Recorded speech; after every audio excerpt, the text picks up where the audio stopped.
নমস্কার বন্ধুরা, অনিফার্স world YouTube চ্যানেলে আপনাদেরকে স্বাগত। এবার রেশন কার্ড নিয়ে খাদ্য দপ্তর থেকে একটি গুরুত্বপূর্ণ নোটিশ দেওয়া হয়েছে। কি বিষয়ে এই নোটিশটি? বলা হচ্ছে, দেখুন এখানে সাবজেক্টে verification and deletion of ineligible PDS beneficiaries based on the outcome of special intensive revision 2026 of electoral Rolle's conducted in West Bengal. অর্থাৎ পশ্চিমবঙ্গ সরকারের খাদ্য এবং সরবরাহ দপ্তর এসআইআর 2026-এর ভিত্তিতে রেশন কার্ড রয়েছে এমন অযোগ্য বেনিফিশিয়ারিদের তথ্য যাচাই করবে এবং সেগুলি যদি ডিসপুট দেখা যায় তখন তাদের নাম বাদ দেওয়ার নির্দেশ জারি করছে। এবার আমরা দেখে নেব যে ঠিক কোন কোন কারণের জন্য এই নাম বাদ বা যাচাইকরণ রেশন কার্ডের ক্ষেত্রে হবে।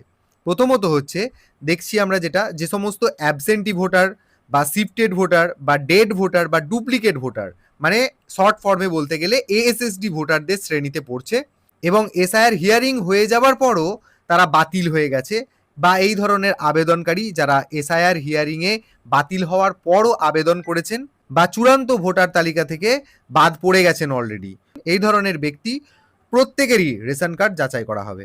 তবে যারা এসআইআর ট্রাইব্যুনালে আপিল করেছেন বা সিএ এর আন্ডারে আবেদন করেছেন, তাদের রেশন কার্ডগুলো আপাতত অ্যাক্টিভ রাখা হবে যতদিন না ম্যাটারগুলো পুরোপুরি নিষ্পত্তি হচ্ছে। তো এই কাজটা এরিয়া ইন্সপেক্টররা করবে এবং যাচাইয়ের পর আরসিএমএস পোর্টালেতে রিপোর্ট আপলোড করবেন। প্রয়োজনীয় ডকুমেন্টস যদি কোনো ভোটার বা কোনো রেশন গ্রাহক জমা দিতে না পারেন, তাহলে সংশ্লিষ্ট রেশন কার্ড বাতিলেরও সুপারিশ করতে পারেন এই এরিয়া ইন্সপেক্টর। তো এইসব ভেরিফিকেশন এবং সংশোধনের কাজ আগামী 15ই জুন 2026-এর মধ্যে কমপ্লিট করার নির্দেশ দেওয়া হয়েছে।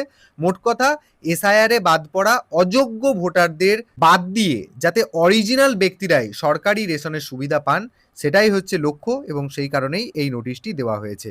ভিডিওটি সকলের সাথে শেয়ার করুন এবং আপনারা যারা আমার চ্যানেলে নতুন তারা চ্যানেলটিকে সাবস্ক্রাইব করে নিতে ভুলবেন না।